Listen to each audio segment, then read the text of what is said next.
The impossible challenge. The massive starship Galactic Horizon hung in orbit around a swirling green and purple planet, its sleek hull reflecting the alien world's eerie glow. Inside the ship's main briefing room, Commander Lyra Chen stood before a holographic display, her dark eyes scanning the faces of her human crew and their alien hosts. "Let me get this straight," Lyra said, her voice a mixture of amusement and disbelief. "You want us to participate in a survival drill on that?" She gestured to the hologram of the planet below. The Scatheri ambassador, a tall, willowy being with iridescent skin, bowed slightly. "Indeed, Commander Chen. We believe Nexus Prime will provide an excellent opportunity to showcase the legendary resilience of humanity." Lyra exchanged glances with her second-in-command, Major Derek Hawkins, who raised an eyebrow in response. She turned back to the ambassador. "And you're sure this isn't some elaborate practical joke? Because I've got to tell you, Ambassador Tizin, your idea of a survival drill sounds an awful lot like a death sentence." Tizin's multifaceted eyes blinked in confusion. "I assure you, Commander, this is no jest. Nexus Prime is classified as a Class 12 death world by galactic standards. It is the perfect environment to test your species' capabilities." "Perfect," he says, muttered Chief Engineer Zora Malik from her seat. "I'd hate to see what they consider challenging." Lyra held up a hand to quiet the murmurs spreading through her crew. "Ambassador, while we appreciate the compliment to our abilities, I'm not sure you understand what you're asking. You've listed gravitational anomalies, atmosphere-altering storms, and wildlife that makes Earth's most dangerous predators look like house cats. How exactly do you expect us to survive that?" Tizin's skin rippled with what Lyra had learned was the Scatheri equivalent of enthusiasm. "That, Commander, is precisely why we've chosen your team. Your homeworld, Earth, is classified as a Class 13 death world. Surely Nexus Prime will pose no significant challenge to beings from such a formidable planet." A stunned silence fell over the human crew. Lyra blinked, processing this information. "I'm sorry, did you say Earth is a Class 13 death world?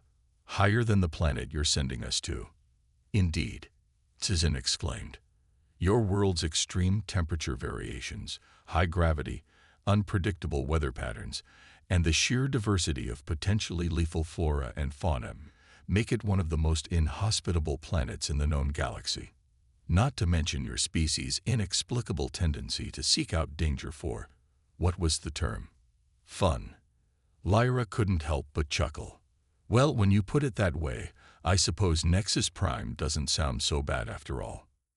Major Hawkins leaned in, whispering, "Commander, you're not seriously considering this, are you?" She gave him a sly grin. "What's the matter, Major? Scared of a little deadly paradise?" Hawkins rolled his eyes but couldn't hide his own growing excitement. "Just thinking of the paperwork if we don't all make it back." Lyra turned back to the ambassador. "All right, Tizin, you've piqued our interest. What exactly does this survival drill entail?" Tizin's skin shifted to a deeper hue, indicating pleasure. "The objective is simple. Your team will be transported to the surface of Nexus Prime with minimal equipment. You must navigate the terrain, locate a beacon we've placed at a specific set of coordinates, and activate it to signal for extraction. The drill will test your survival skills, adaptability, and teamwork in an extreme environment." "Sounds straightforward enough," Lyra mused. "What's the catch?" "Catch?" Tizin tilted his head. "I'm not familiar with this term in this context." Zara chimed in. "She means what's the difficult part? The thing that's supposed to make it challenging." "Ah," Tizin's skin rippled again. "The catch, as you say, is that you will have only 72 standard hours to complete the mission before the planet's irregular orbit takes it through a zone of intense radiation. If you have not activated the beacon by then, extraction will become problematic." Lyra whistled low. 3 days to cross unknown, hostile terrain and find a needle in a very dangerous haystack. Now that's more like it." She turned to address her crew. "All right, people. I know this sounds insane, and it probably is, but let's remember why we're out here in the first place. We're explorers, pushing the boundaries of human knowledge and capability. This is our chance to show the galaxy what humanity is made of. Lyra paused, looking each of her team members in the eye. I'm not ordering anyone to participate. This is strictly volunteer basis. If you want out, now's the time to speak up. No judgment, no consequences. For a moment, the room was silent. Then, slowly, grins began to spread across the faces of her crew. Major Hawkins was the first to stand. Well, I can't let you have all the fun, Commander. I'm in. Zara was next. Someone's got to keep the equipment running when you inevitably break it. Count me in. One by one, the rest of the team stood, each voicing their commitment to the mission. Lyra felt a swell of pride as she looked at her crew.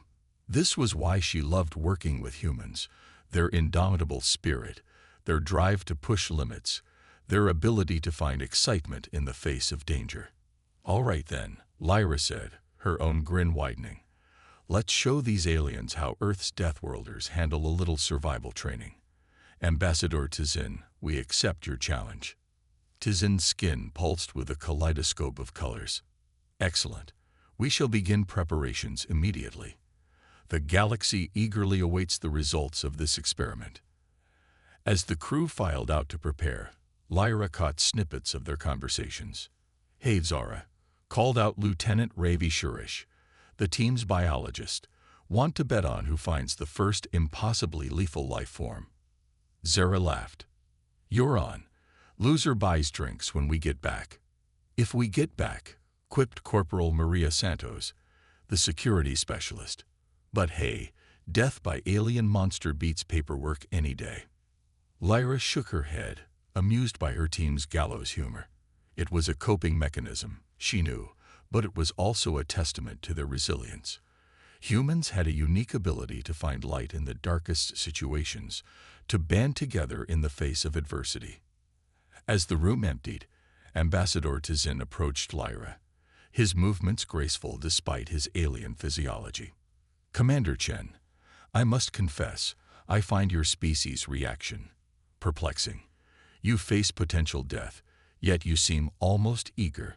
How is this possible? Lyra considered the question for a moment. It's hard to explain, Tizin. I suppose you could say it's in our nature. We're curious creatures, always pushing boundaries, always wondering what's over the next hill. And yes, sometimes that gets us into trouble. She paused, trying to find the right words. But it's also what's brought us this far. Every major advancement in human history has come from someone looking at the impossible and saying, why not? We're not fearless, but we've learned to channel our fear into determination. Tizin's eyes seemed to shimmer with understanding. Fascinating. Perhaps this is why your kind has achieved so much in such a short time since joining the galactic community. Your adaptability is truly remarkable. Lyra smiled. Well, we've had plenty of practice. Earth isn't exactly a forgiving place, but that's made us who we are. Now, if you'll excuse me, I need to prep my team for our little field trip to paradise. As Lyra left the briefing room, her mind was already racing with plans and strategies. She knew the next 72 hours would push her and her crew to their limits and beyond. But as she walked through the corridors of the galactic horizon, seeing her team preparing with a mix of excitement and focused determination, she couldn't help but feel a surge of confidence. Whatever Nexus Prime threw at them, they would face it together.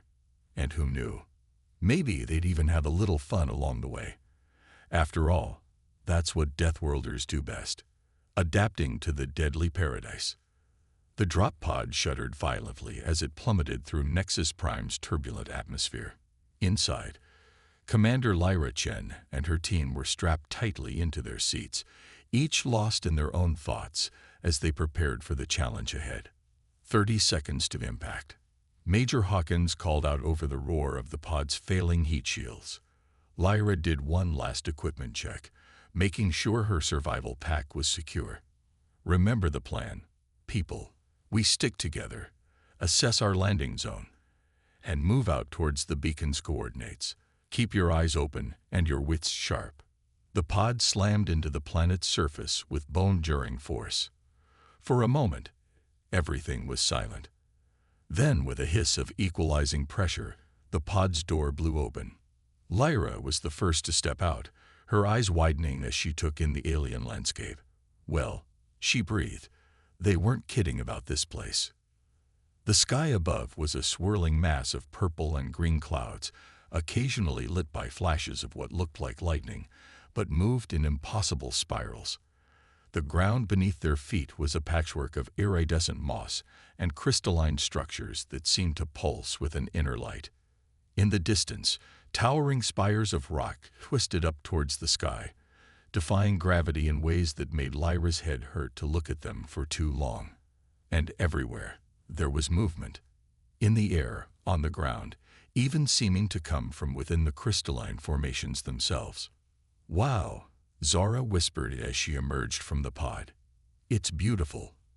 In a might-kill-us-at-any-second kind of way." "All right, team," Lyra said, snapping into action. "Let's get our bearings. Ravi, what's the atmosphere reading?" Lieutenant Shurish consulted his handheld analyzer. "Breathable, surprisingly. High oxygen content. Trace elements we've never seen before. I'd recommend keeping our filtration masks on for now, though. No telling what those spores floating around might do to our lungs." Corporal Santos was already scanning the perimeter, her weapon at the ready. "Movement in those crystal formations, Commander. Can't tell if it's animal, vegetable, or mineral. Hell, might be all three." "Copy that." Lyra nodded. "Zara, how's our equipment holding up after that landing?" The chief engineer was frowning at her diagnostic pad. "Not great, Commander. The gravitational anomalies are playing havoc with our long-range communicators. Beacon locator is functional, but its range is limited. We're going to have to get a lot closer before we can pinpoint its exact location." Lyra took a deep breath, feeling the familiar rush of adrenaline that came with facing the unknown. "All right, people. We knew this wasn't going to be easy. But we're Earthers. We eat impossible for breakfast. Let's move out." As they began their trek across the alien terrain, the team quickly realized that every step on Nexus Prime was a new challenge. The crystalline ground would sometimes give way beneath their feet, revealing deep chasms filled with a glowing, viscous liquid. Other times, it would suddenly harden, nearly trapping their boots. "Watch your step," Hawkins called out as he narrowly avoided a patch of moss that snapped at his ankle with tooth-like protrusions. "I think the plants here are as hungry as the animals." Ravi was in his element, his eyes wide with wonder as he collected samples and made observations. "Incredible. The flora here seems to have evolved both defensive and offensive capabilities. It's like the entire ecosystem is engaged in a constant battle for survival." "Sounds familiar," Lyra mused, thinking of Earth's own unforgiving environments. As they pushed deeper into the alien wilderness, the challenges mounted. Gravity shifted unpredictably, sometimes making them feel as light as feathers, other times pressing down on them with crushing force. The atmospheric storms Tizin had warned about proved to be even more bizarre than they'd imagined. "Incoming," Santos yelled as a wall of shimmering particles swept towards them. Everyone, masks on, full seal. The team huddled together as the storm engulfed them. Lyra felt a tingling sensation all over her body, and for a heart-stopping moment, she could have sworn she saw through her own hand. As quickly as it had come, the storm passed. Lyra did a quick head count. "Everyone okay? Report in."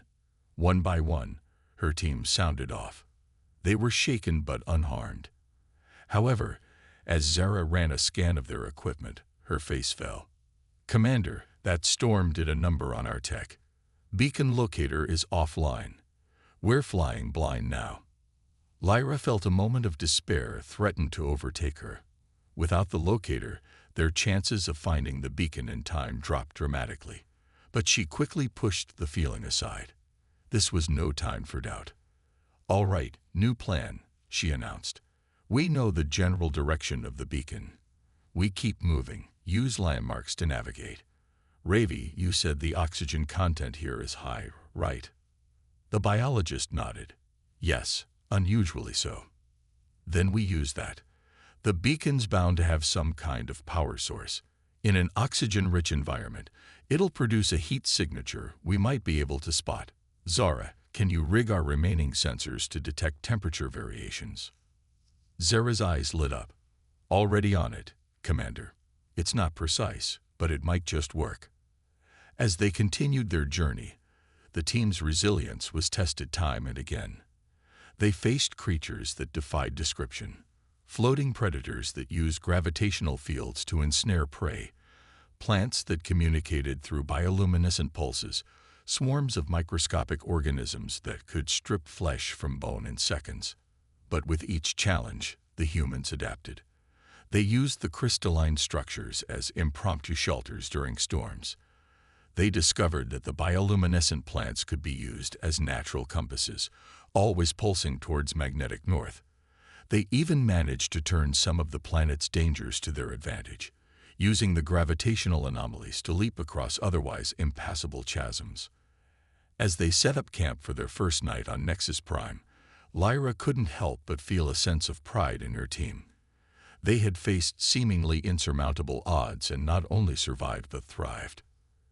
You know, Hawkins said, as they huddled around a heat source they'd jerry-rigged from their equipment, I'm starting to think those Cathari might have underestimated us a bit. Zara snorted. A bit. We've survived things in the last 12 hours that would give their scientists nightmares for years. It's more than that. Ravi chimed in, his eyes gleaming with excitement, despite the exhaustion evident on his face. Every obstacle we've faced, every challenge we've overcome, it's all data. Think of what we've learned about adaptation, about life in extreme environments. This mission isn't just about survival. It's about pushing the boundaries of our scientific understanding. Lyra nodded, feeling a swell of affection for her team. This was humanity at its best, facing the unknown with courage, curiosity, and an indomitable spirit. Get some rest, everyone, she said. Tomorrow, we find that beacon and show the galaxy what Earthers are really made of. As the team settled in for the night, taking turns on watch, Lyra found herself staring up at the alien sky. The swirling clouds had parted slightly, revealing a starscape unlike anything she'd ever seen. It was beautiful and terrifying all at once, much like Nexus Prime itself. She thought about Earth, about the long journey that had brought humanity to this point. From huddling in caves, fearful of the dark, to standing on an alien world, ready to face whatever it might throw at them. It was a testament to the human spirit, to the drive that pushed them ever forward, ever outward. A sudden movement caught her eye. At first, she thought it was just another of the planet's many atmospheric phenomena. But as she watched, she realized it was something else entirely. A group of floating creatures, each one as big as a house, drifting serenely through the sky. They were like nothing she'd ever seen. Part animal, part plant, part energy being. Their bodies pulsed with soft light, and in their wake, they left trails of shimmering particles that hung in the air like stardust. For a moment, Lyra forgot about the mission, about the dangers, about everything except the sheer wonder of the universe and her place in it. This, she realized, was why they had come. Not just to survive, but to witness, to learn, to grow. As the sky beams passed overhead, Lyra made a silent promise. They would complete this mission. They would find the beacon, signal for extraction, and return to tell the tale. But more than that, they would carry with them the spirit of this place, its dangers, its wonders, its infinite possibilities. And when they returned to the stars, they would do so not just as survivors, but as explorers, ready for whatever the universe had in store for them next. With renewed determination, Lyra settled in for her watch, her eyes scanning the horizon for threats and marvels alike. Tomorrow would bring new challenges, but also new discoveries. And she, like all humans before her, was ready to face them head-on. Unexpected allies and hidden threats. The second day on Nexus Prime dawned with a sky that seemed to be on fire.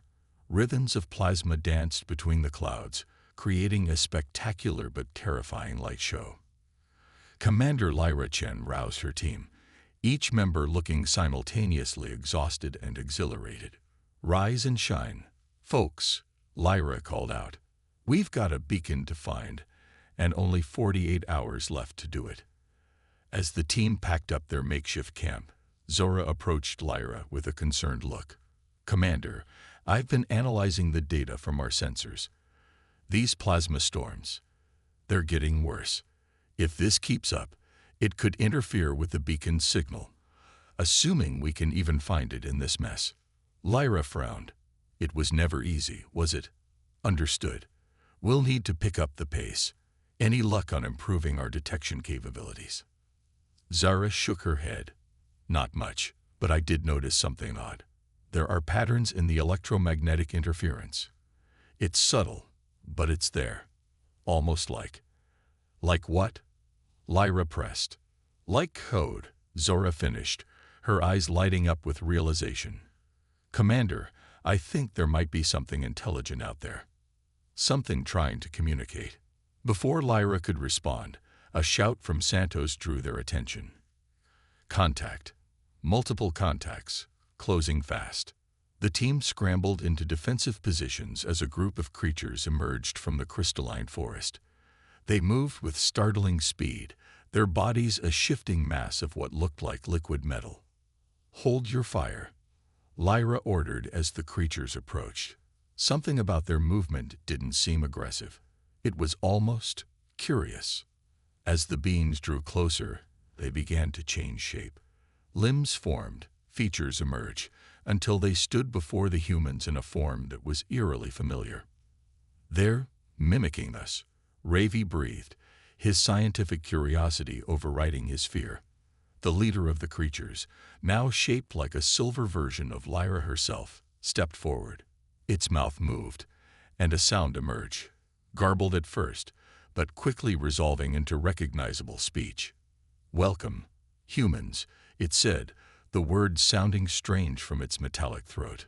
"We, Watchers, you, in danger." Lyra stepped forward, her hand raised in a peaceful gesture. "We mean you no harm. We're on a mission to find a beacon. Can you help us?" The creature's form rippled, as if processing the information. "Beacon, yes. We know. But great danger. Dark ones come." "Dark ones?" Hawkins asked, his hand still on his weapon. The creature's form shifted again, this time taking on a shape that sent chills down Lyra's spine. It was like a living shadow, with tendrils of darkness reaching out hungrily. "They come," the Watcher said. "Feed on energy. Your beacon draws them. Must hurry." Lyra's mind raced. This changed everything. Not only did they have to find the beacon, but now they had to deal with these dark ones, whatever they were. "Can you guide us to the beacon?" Lyra asked. The Watcher nodded, its form returning to its mimicry of Lyra. "We show way, but must be quick. Dark ones already sense you." As the team followed their new allies through the ever-changing landscape of Nexus Prime, Lyra couldn't shake a feeling of unease. The Watchers were clearly intelligent, possibly even native to this world. So why hadn't this Ctheri mentioned them? "Commander," Ravi said, falling into step beside her. "These beings, their ability to manipulate their molecular structure is incredible. They could be the key to understanding how life adapts to extreme environments like this. That's assuming we live long enough to study them," Santos muttered from behind. As they traveled, the Watchers shared more information. They were indeed native to Nexus Prime, having evolved to survive its harsh and ever-changing conditions.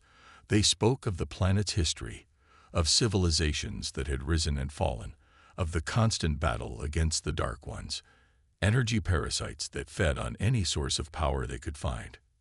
"Your people," one of the Watchers said, addressing Lyra. "They not understand. Beacon dangerous. Draws Dark Ones from deep places.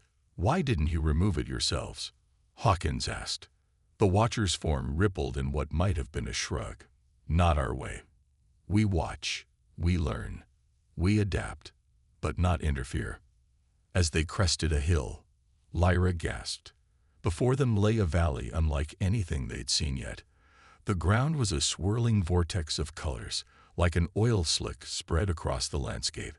In the center, a pillar of light rose into the sky. The beacon. There it is, Zara said, her voice filled with relief. We made it. But Lyra's sense of triumph was short-lived.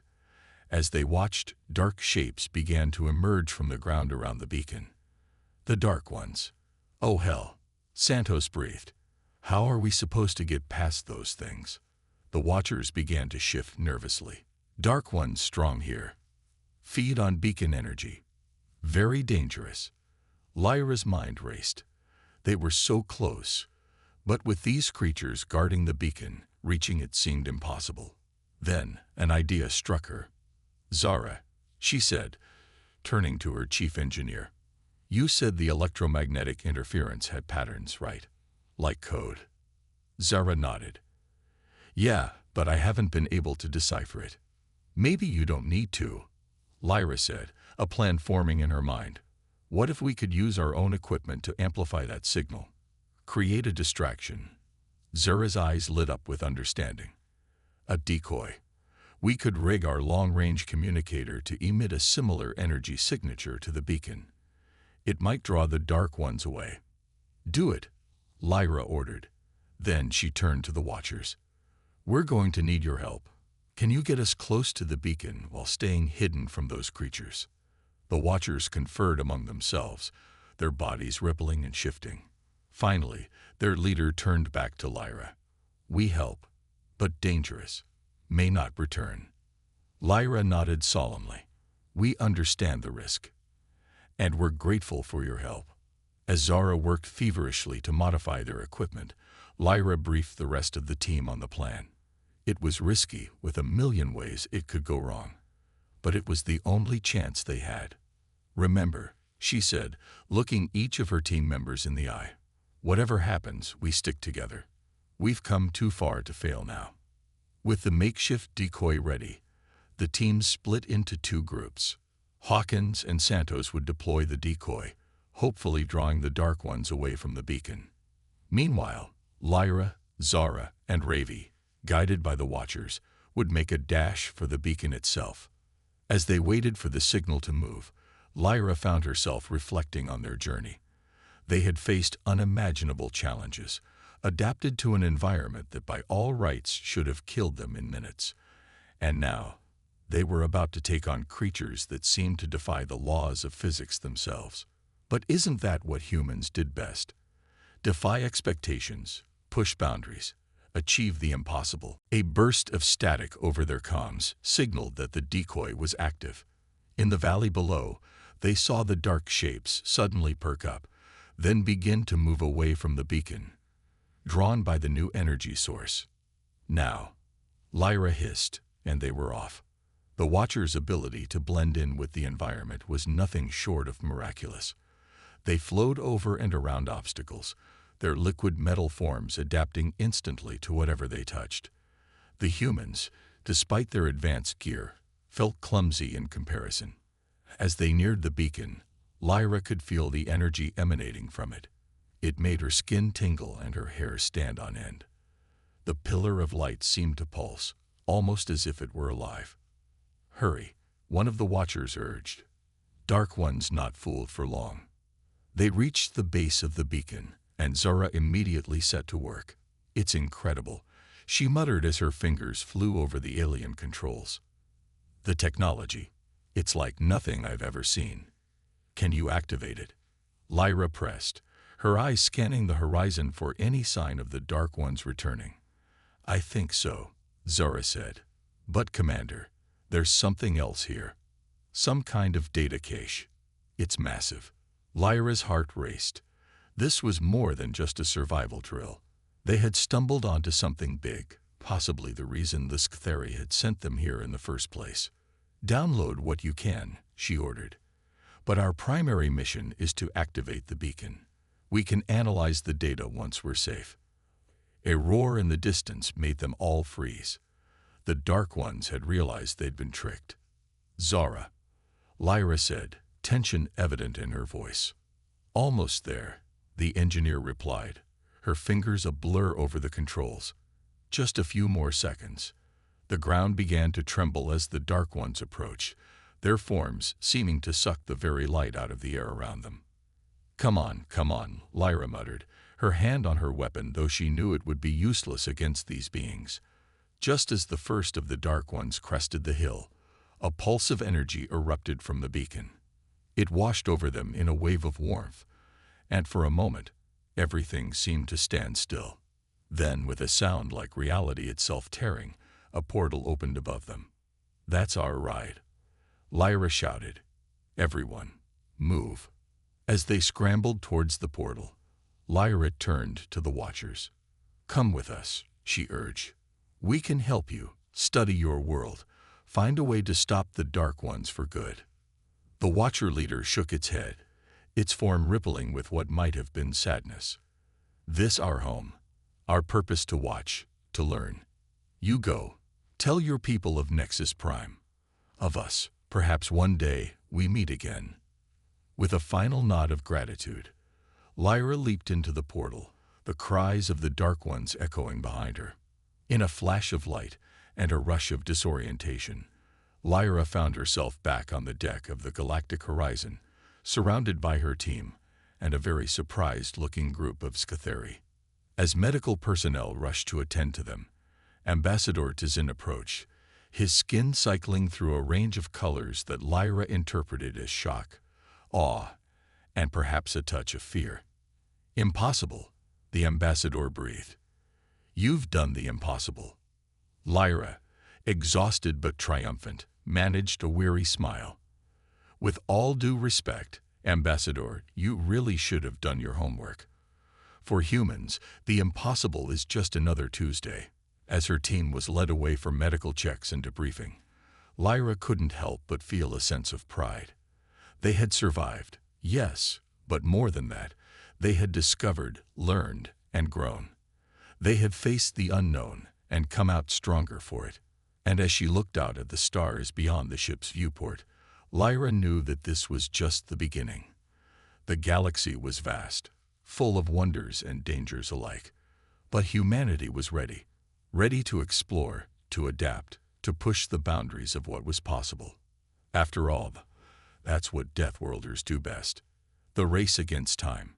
The debriefing room aboard the Galactic Horizon hummed with tension. Commander Lyra Chen stood at the head of the table, her team arrayed around her, facing a collection of stunned Scatheri officials and scientists. Ambassador Tizin's skin rippled with a kaleidoscope of colors, indicating a mix of emotions that Lyra was still learning to interpret. "Let me get this straight," Tizin said, his voice synthesizer struggling to convey his disbelief. "Not only did you survive Nexus Prime, activate the beacon, and return safely, but you also made first contact with a previously unknown sentient species and gathered data on an energy-based life form that defies our current understanding of biology." Lyra nodded, fighting back a smirk. "That about sums it up, Ambassador. Oh, and we also downloaded a significant amount of data from the beacon before we left. Zara, why don't you fill them in on that?" Chief Engineer Malik stepped forward, her eyes gleaming with excitement despite her evident exhaustion. "The beacon wasn't just a signaling device," she explained. "It was a data repository containing information about Nexus Prime's history, its unique properties, and," she paused for effect, "coordinates for similar worlds across the galaxy." The room erupted in a cacophony of exclamations and questions. Lyra raised her hand for silence.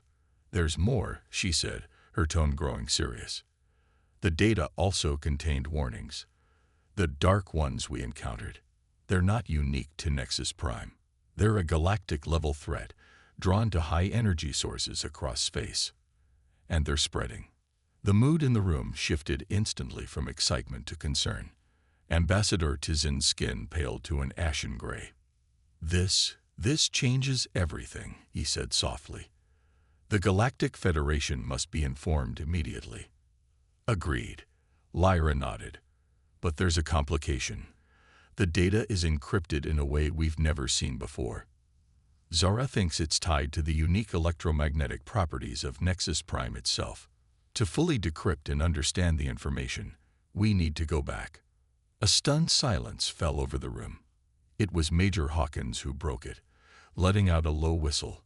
"Back into the lion's den," he muttered. And here I thought the hard part was over. Tizin's skin flushed a deep purple. "Absolutely not. The risk is too great. We nearly lost you once already. The Federation will not authorize."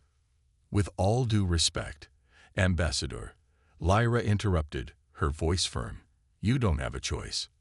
My team is the only one with first-hand experience of Nexus Prime. We've established contact with the Watchers, who could be invaluable allies. And frankly, we're the only ones crazy enough to volunteer for a return mission." The Sktheri officials huddled together, engaging in a rapid-fire discussion in their native language. Lyra took the moment to look at her team. They were battered, exhausted, and still bearing the marks of their ordeal on Nexus Prime.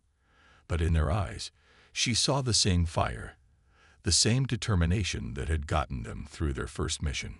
Finally, Tizin turned back to the humans. "The Federation approves your request, Commander Chen. But there are conditions. You will have 96 hours to complete your mission. After that, the planet's orbit will take it too close to the radiation zone for safe extraction. Additionally, you will be provided with upgraded equipment based on your initial findings." Lyra nodded. "Understood. When do we leave?" "You have 12 hours to prepare," Tizin replied. "Use them wisely." As the Sktheri filed out of the room, Lyra turned to her team. "All right, folks. I know we've just been through hell, but the real work starts now. Zara, I want you working with the Sktheri engineers to upgrade our gear. Focus on improving our ability to detect and possibly counteract the Dark Ones." "On it, Commander," Zara replied, already pulling out her datavad. "Ravi, you're our expert on Nexus Prime's biology now. Work with the xenobiologists to prepare us for any new threats we might encounter, and see if you can find a way to communicate more effectively with the Watchers." The biologist nodded eagerly. "I've already got some ideas about that, Commander. Their ability to mimic our forms might be key to establishing a more nuanced dialogue." "Good. Santos, you're on weapons detail. Those Dark Ones shrugged off our standard equipment like it was nothing. See if you can come up with something that might at least slow them down." The security specialist grinned. "Time to get creative. I've got a few ideas that might just surprise those energy-sucking shadows." "And me, Commander?" Hawkins asked. Lyra smiled. "You, Major, have the most important job of all. Get some rest. I need you sharp and ready for whatever Nexus Prime throws at us this time." As the team dispersed to their tasks, Lyra found herself alone in the debriefing room. She walked to the viewport, gazing out at the swirling green and purple orb of Nexus Prime below. It was beautiful and terrifying, a world of wonders and nightmares, and in less than 12 hours, they would be heading back into its embrace. The next several hours passed in a blur of preparation, briefings, and equipment checks. The Sktheri, impressed by the humans' resilience and ingenuity, provided them with some of their most advanced technology. Zara worked tirelessly to integrate it with their existing gear, creating a hybrid system that she hoped would give them an edge against the planet's many dangers. Ravi emerged from the labs with a series of breakthroughs in understanding the Watcher's unique biology. He had developed a rudimentary translation algorithm that he believed would allow for more complex communication with the liquid metal beings. Santos, true to her word, had come up with several innovative weapon designs. Drawing inspiration from the plasma storms they had witnessed, she had created a series of energy weapons that she hoped would be effective against the Dark Ones. As the departure time drew near, Lyra gathered her team for a final briefing. They looked better than they had after their return, rested, focused, and equipped with gear that would have seemed like science fiction just days ago. "All right, team," Lyra began, her voice steady and confident. "I won't sugarcoat this. What we're about to do is arguably the most dangerous mission in human history. We're heading back to a world that tried its best to kill us, to face an enemy we barely understand, in search of information that could change the course of galactic history." She paused, looking each member of her team in the eye. "But I want you to remember something. We've already done the impossible once. We survived Nexus Prime when no one thought we could. We made first contact with not one, but two new species. We've pushed the boundaries of human knowledge and capability further than ever before." Lyra's voice grew passionate. "And now we have the chance to do something even greater. The data we recover could save countless lives across the galaxy. The alliance we forge with the Watchers could open up new avenues of scientific and cultural exchange. And by facing the Dark Ones, we might just be taking the first steps in defending our galaxy against a threat it doesn't even know exists yet." She saw the determination hardening in her team's eyes, the fire of purpose igniting in their spirits. "We are explorers, scientists, and warriors. We are the best humanity has to offer. And more than that, we are the representatives of Earth, the death world that spawned us, that forged us in adversity, and taught us to thrive where others merely survive. So when we step back onto Nexus Prime, remember this: whatever that world throws at us, we can handle it. Whatever challenges we face, we will overcome them. Because that's what humans do. That's what Deathworlders do." A chorus of determined hoorahs filled the room. Lyra felt a swell of pride in her chest. This was her team, her people. Together, they were ready to face whatever lay ahead. As they made their way to the drop pod, Ambassador Tizin approached. His skin was a swirl of colors that Lyra now recognized as a mix of admiration and concern. "Commander Chen," he said, his voice synthesizer pitched low.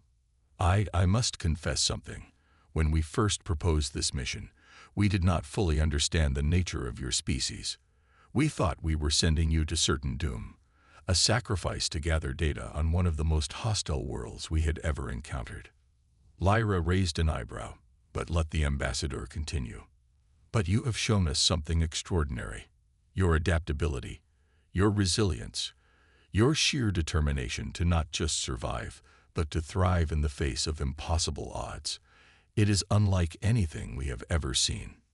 Tizin's skin settled into a deep, respectful blue.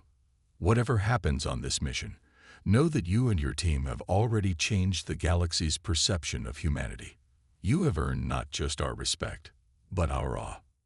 Lyra nodded, touched by the ambassador's words. "Thank you, Tizin, but we're not done yet. We've got a job to finish." As she turned to board the drop pod, Tizin called out one last time, "Commander, may your Deathworld strength guide you." With a final nod to the ambassador, Lyra joined her team in the pod. As the doors sealed shut and the launch sequence began, she felt a familiar mix of anticipation and determination settle over her. "All right, Nexus Prime," she muttered as the pod detached from the galactic horizon. "Round 2. Let's see what you've got for us this time." The pod plummeted towards the swirling atmosphere of the death world below, carrying with it humanity's best and brightest, ready to once again defy the impossible and push the boundaries of what was thought possible. As they pierced the upper layers of Nexus Prime's atmosphere, Lyra allowed herself a small smile. Whatever lay ahead, she knew one thing for certain: the galaxy was about to learn just what Deathworlders were truly capable of. Redefining survival. The drop pod pierced Nexus Prime's turbulent atmosphere with a screech of superheated metal. Inside, Commander Lyra Chen and her team braced themselves, their upgraded gear humming with energy as it compensated for the extreme forces. "Brace for impact," Lyra called out, her voice steady despite the chaos around them. The pod slammed into the planet's surface with bone-jarring force, but the advanced shock absorption systems kept the team from serious harm. As the dust settled, Lyra performed a quick check. "Status report, everyone." One by one, her team sounded off. They were shaken but unharmed and ready for action. As the pod's door hissed open, they were greeted by the familiar yet alien landscape of Nexus Prime. But something was different this time. "Commander," Ravi said, his voice filled with awe, "look at the sky." Lyra followed his gaze and felt her breath catch in her throat. The swirling clouds above were alive with pulsing energy, ribbons of light dancing between them in complex patterns. "It's beautiful," Zara whispered. "But why didn't we see this last time?" "Because last time, we weren't looking properly," Lyra realized.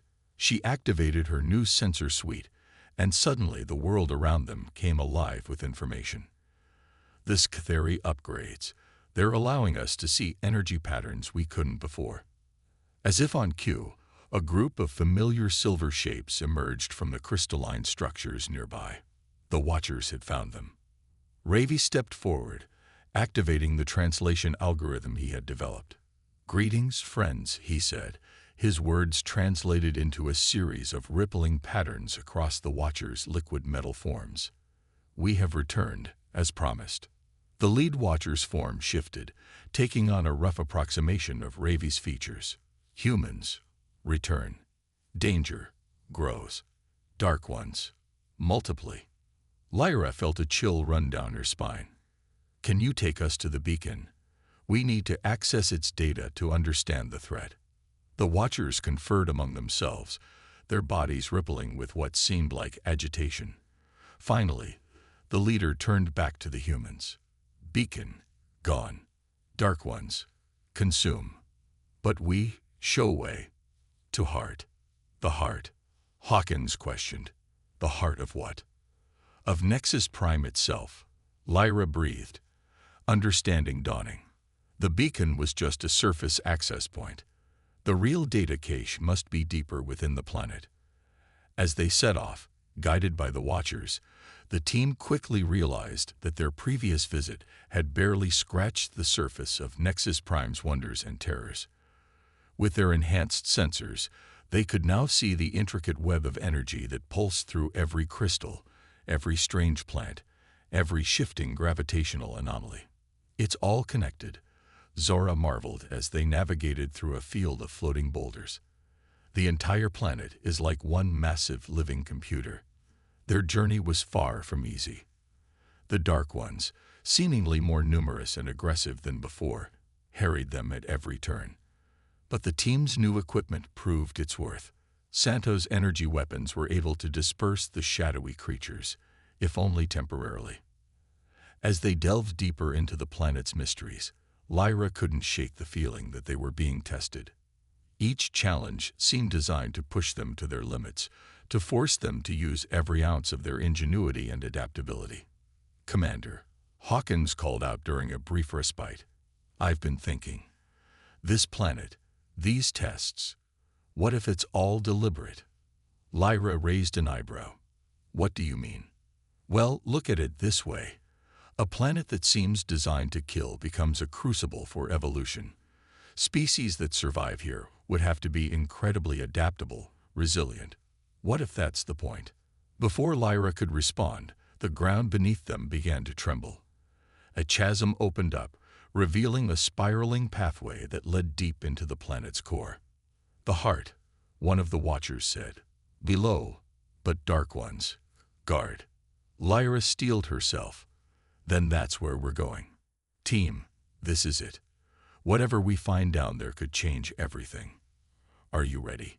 The determined looks on her team's faces were all the answer she needed. The descent into Nexus Prime's core was like journeying into another world entirely. The laws of physics seemed to break down completely, with gravity shifting unpredictably and time itself seeming to flow at different rates. But for every challenge the planet threw at them, the team had an answer. Zara's technical genius, Ravi's scientific insight, Santo's combat skills, and Hawkins' tactical mind all came into play. And through it all, Lyra led, her unwavering determination pushing them forward. Finally, after what felt like days but could have been mere hours, they reached the heart of Nexus Prime. Before them stood a massive crystalline structure, pulsing with energy that made their enhanced sensors go wild. But between them and their goal writhed a seething mass of Dark Ones, more than they had ever seen before. "This is it, team," Lyra said, her voice filled with determination. "We didn't come this far to fail now. Zara, can you interface with that structure?" The engineer nodded, her eyes fixed on the crystal. "I think so, but I'll need time and a clear path." "You'll have it," Lyra assured her. She turned to the others. "Santos, Hawkins, we're on defense. Ravi, work with the Watchers. See if they can help us hold off the Dark Ones." As Zara began her delicate work, the battle erupted. The Dark Ones surged forward, a tide of living shadow. Santos' weapons flared to life, carving paths through the enemy ranks. Hawkins coordinated their defense with tactical precision, ensuring no Dark One got through their line. Ravi, meanwhile, had made a breakthrough. Working with the Watchers, he had discovered that their liquid metal forms could be used to channel and amplify energy. Together, human and Watcher formed a living barrier, redirecting the power of Nexus Prime itself against the Dark Ones. The fight was brutal, taxing them to their very limits. But with each passing moment, each small victory, Lyra felt a growing sense of exhilaration. This was humanity at its finest, facing the impossible, adapting, overcoming. Just when it seemed they couldn't hold out any longer, Zora's voice cut through the chaos. "I've got it. The data. It's incredible. The Dark Ones, the Watchers, this entire planet. It's all part of a grand experiment." "What kind of experiment?" Lyra called back, deflecting a Dark One with her energy shield. "A cosmic crucible," Zora explained, her voice filled with awe. Nexus Prime was created by an ancient race, one that foresaw a great darkness spreading across the galaxy.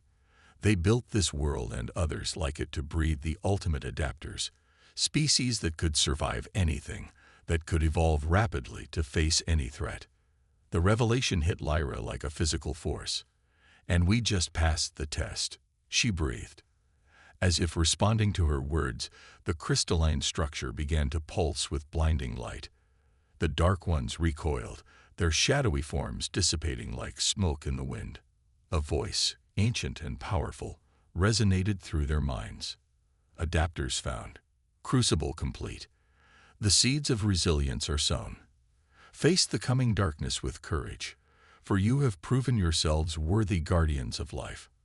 In a flash of light that seared itself into their very beings, Lyra and her team found themselves back on the surface of Nexus Prime. But the world around them had changed.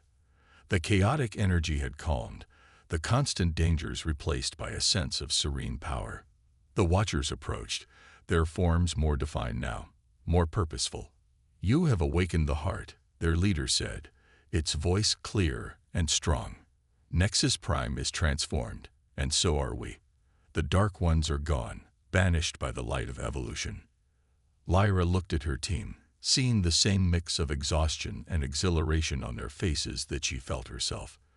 They had done it. They had not only survived Nexus Prime, but had unlocked its true purpose. As the galactic horizon descended through the now calm atmosphere to retrieve them, Lyra felt a profound sense of change. They were returning with far more than just data. They were bringing back a new understanding of life's potential, of the power of adaptation and resilience. The debriefing that followed their return was like none other in galactic history. Representatives from across the Galactic Federation gathered to hear their tale and analyze the data they had retrieved. "What you have discovered," Ambassador Tizin said, his skin a kaleidoscope of awe and excitement, "changes everything we thought we knew about the universe. Nexus Prime and worlds like it. They're not just death worlds. They're evolutionary engines, cosmic forges designed to create species capable of facing universe-ending threats." Lyra nodded, still processing the magnitude of their discovery. "And humanity, born on our own natural death world, proved capable of unlocking their secrets." "Indeed," Tizin agreed. "Your species has demonstrated an adaptability and resilience that is frankly, awe-inspiring. The Galactic Federation would be honored if Earth would take a leading role in preparing for the challenges that lie ahead. As the implications of their adventure settled in, Lyra found herself looking out at the stars once more.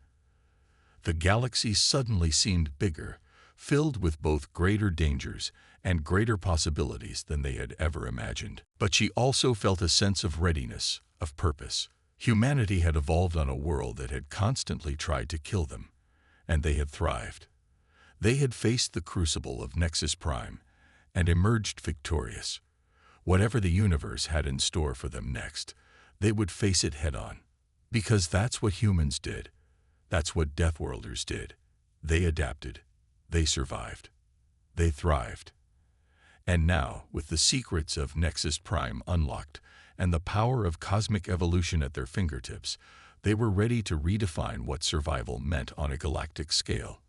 As Lyra turned back to her team, seeing the same determination and excitement in their eyes, she smiled. The next chapter of human history was about to begin, and it promised to be the most extraordinary one yet.